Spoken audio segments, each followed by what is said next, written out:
अस्सलाम वालेकुम students, welcome to my YouTube channel. आज हम हिस्सा मरूज़ी सॉल्व कर रहे हैं फ़िज़िक्स जमात दहम का। ये पहले ग्रुप का फैसलाबाद बोर्ड का दहम जमात की फ़िज़िक्स का पेपर है। हिस्सा मरूज़ी मेरे पास है जिसको मैं आपके लिए सॉल्व कर रहा हूँ। तो हिस्सा मारूज़ी के अंदर कुल 12 सवाल होते हैं। 12 नंबर की मारूज़ी होती है। 15 मिनट आपको टाइम दिया जाता है। इस 15 मिनट में आपने इस पेपर को हल करना होता है। इसके लिए हिदायत ये होती हैं। ऑब्जेक्टिव तर्ज का ये पेपर है, मारूज़ी तर्ज का। हर सवाल के 4 मुमकिन जवाबात A, B, C और D दिए गए हैं। जो आपको जवाबी कापी मिलती है उसके ऊपर इस तरह हर सवाल के लिए A, B, C, D आपको ये 4 तरह के सर्कल्स दायरे दिए जाते हैं। जवाबी कापी पर हर सवाल के सामने दिए गए दायरों में से दुरुस्त जवाब के मुताबिक मुतलका दायरा को मार्कर या पेन से भर दीजिए। एक से ज़्यादा दायरों को पुर करने या काट कर पुर करने की सूरत में मज़कूरा जवाब गलत सवार होगा।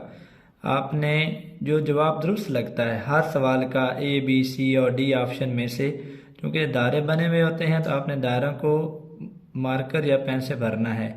अगर आप एक से ज़्यादा दायरों को पुर करेंगे या काट कर पुर करेंगे तो इस सूरत में आपका जवाब गलत सवार होगा। पहला सवाल है, वेव्स मुंतकिल करती हैं एनर्जी, फ्रीक्वेंसी, वेवलेंथ, वेलोसिटी। तो इसका दुरुस्त जवाब है एनर्जी। वेव्स एनर्जी को एक जगह से दूसरी जगह मुंतकिल करती हैं। ए ऑप्शन इसका दुरुस्त है। दूसरा सवाल है, लॉन्गिट्यूडनल वेव की मिसाल है साउंड वेव, रोशनी की वेव, रेडियो वेव, पानी की वेव। तो लॉन्गिट्यूडनल वेव्स की एग्जांपल जो मिसाल है वो साउंड वेव्स हैं। जो साउंड वेव्स हैं ये लॉन्गिट्यूडनल वेव्स हैं। इनको गुजरने के लिए किसी मीडियम की ज़रूरत होती है। रोशनी की वेव, रेडियो वेव, पानी की वेव। रोशनी की वेव, रेडियो वेव या पानी की वेव ये ट्रांसवर्स वेव्स की मिसालें हैं। सवाल नंबर 3, एक बेल बराबर होता है। बेल जो कि इंटेंसिटी की साउंड की इंटेंसिटी का यूनिट है, ये आपने बताना है किसके बराबर होता है। 20 dB यानी 20 डेसिबल के, 10 डेसिबल के, 100 डेसिबल के या 5 डेसिबल के। तो एक बेल बराबर होता है 10 डेसिबल के। बी ऑप्शन इसका दुरुस्त है। सवाल नंबर 4 है, रोशनी की रिफ्रैक्शन के दौरान कौन सी मिकदार तब्दील नहीं होती। उसकी सिमत, उसकी स्पीड, उसकी फ्रीक्वेंसी, उसकी वेवलेंथ। रिफ्रैक्शन एक ऐसा फिनोमेना है जिसमें रोशनी जो है एक मीडियम से दूसरे मीडियम में दाखिल हो जाती है। तो जब रोशनी एक मीडियम से दूसरे मीडियम में दाखिल होती है तो उसकी सिमत तब्दील हो जाती है, उसकी स्पीड भी तब्दील हो जाती है, उसकी वेवलेंथ भी तब्दील हो जाती है, उसकी फ्रीक्वेंसी में कोई तब्दीली नहीं आती। तो यहाँ पे जो दुरुस्त ऑप्शन है वो सी है कि रोशनी जब किसी एक मीडियम से दूसरे मीडियम में दाखिल होती है, यानी रोशनी की जब रिफ्रैक्शन हो रही होती है उस वक्त उसकी फ्रीक्वेंसी तब्दील नहीं होती। 5वां सवाल है, इलेक्ट्रिक चार्ज का ऐसा यूनिट है। सिस्टम इंटरनेशनल यूनिट आपने बताना है इलेक्ट्रिक चार्ज का। कूलम है, एम्पेयर है, वोल्ट है या वाट है। कूलम इसका दुरुस्त जवाब है। ए ऑप्शन इसका दुरुस्त है कि एसआई सिस्टम के अंदर इलेक्ट्रिक चार्ज का यूनिट जो है वो कूलम होता है। एम्पेयर करंट का यूनिट है। वोल्ट इलेक्ट्रिक पोटेंशियल या पोटेंशियल डिफरेंस का यूनिट है। वाट पावर का यूनिट है। तो यहाँ पे चूंकि इलेक्ट्रिक चार्ज का यूनिट पूछा गया है तो वो कूलम होता है। सवाल नंबर 6 है, एक 10 कूलम चार्ज को एक जगह से दूसरी जगह ले जाने के लिए 5 जॉल वर्क करना पड़ता है। उन दोनों मकामात के दरमियान पोटेंशियल डिफरेंस होगा 5 वोल्ट, 2 वोल्ट, 5 वोल्ट या 10 वोल्ट। तो हमने यहाँ पोटेंशियल डिफरेंस बताना है। तो पोटेंशियल डिफरेंस मालूम करने का फार्मूला है V तकसीम W डिवाइडेड बाय चार्ज। तो हमने पोटेंशियल डिफरेंस डेल्टा V निकालना है।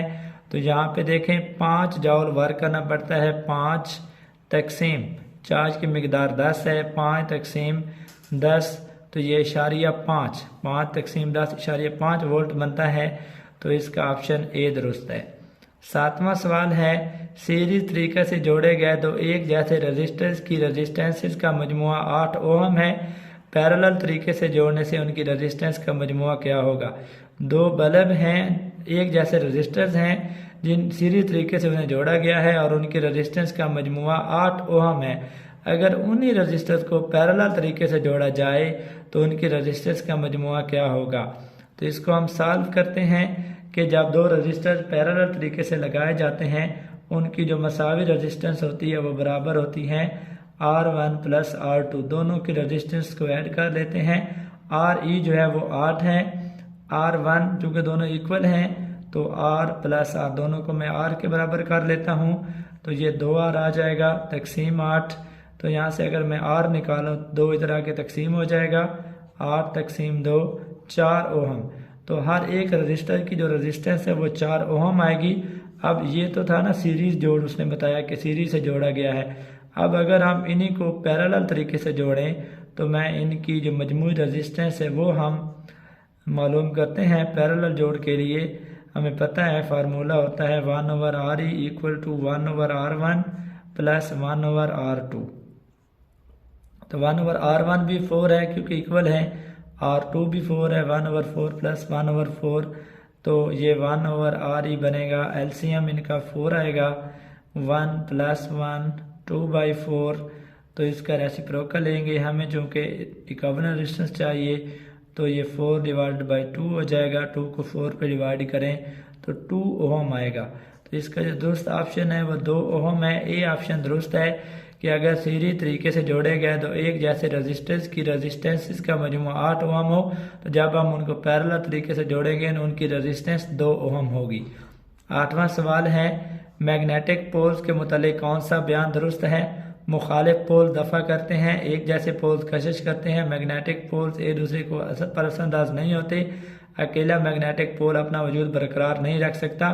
तो मैग्नेटिक पोल्स के मतलब जो बयान दुरुस्त है वो डी आखिरी ऑप्शन है कि अकेला मैग्नेटिक पोल अपना वजूद बरकरार नहीं रख सकता।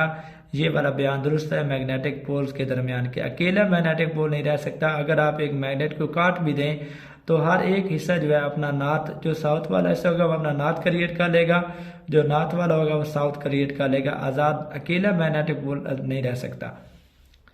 9वां सवाल है दो इनपुट वाले नार गेट की आउटपुट एक होती है जब, यानी एक ऐसा नार गेट जिसमें 2 इनपुट्स होते हैं उसकी आउटपुट आपने बतानी है कि एक कब होगी। तो जो नार गेट होता है ये आर गेट का उलट होता है। आर गेट में जब दोनों इनपुट 0 हो तो आउटपुट 1 होती है। आर गेट में जब दोनों इनपुट 0 हो तो आउटपुट उसकी 0 होती है। बाकी चाहे एक इनपुट 0 हो या एक इनपुट 0 हो या दोनों इनपुट 1 हो, उस सूरत में आर गेट की आउटपुट 1 होती है। हमें नार गेट की बतानी है, तो चूंकि नार गेट जो है वो आर गेट का उलट होता है, तो नार गेट की आउटपुट 1 होगी जब दोनों इनपुट 0 होंगे। जब नार गेट की आउटपुट 1 उस वक्त होगी जब दोनों इनपुट 0 होंगे। तो इसका सी ऑप्शन दुरुस्त है। ए भी 0 जब होगा, बी भी 0 होगा। इस सूरत में आर गेट की आउटपुट 0 आएगी। अगर हम निकालें आर की 0 आएगी इस केस में, लेकिन जो कि नार जो होता है वो आर का रेसिप्रोकल होता है, आर को नॉट करते हैं तो 1 बन जाएगा। तो सी ऑप्शन दुरुस्त है। 10वां सवाल है एक स्विच की मुमकिन हालतें होती हैं 2, 3, 4, 5। एक स्विच की मुमकिन हालतें कितनी होती हैं? तो एक स्विच की मुमकिन हालतें 2 हो सकती हैं, या तो वो ऑन हो सकता है या फिर वो ऑफ हो सकता है, या तो वो ओपन हो सकता है या फिर वो बंद हो सकता है। तो इसका ए ऑप्शन दुरुस्त है। 11वां सवाल है किसी भी कंप्यूटर सिस्टम का दिमाग है मॉनिटर, मेमोरी, सीपीयू या control unit. CPU central processing unit जो है वो किसी भी कंप्यूटर सिस्टम का दिमाग होता है। आमतौर पर एटम को अलामा से जाहिर किया जाता है XAB, XAZ, XZA, XBA। जब भी किसी भी एटम को लिखा जाता है उसका सिंबल लिखा जाता है, ऊपर उसका मास नंबर लिखा जाता है, नीचे उसका एटॉमिक नंबर लिखा जाता है। तो यहाँ पे दुरुस्त ऑप्शन है B, XAZ कि किसी भी एटम को अलामा के लिखने का जो तरीका है वो B ऑप्शन दुरुस्त है।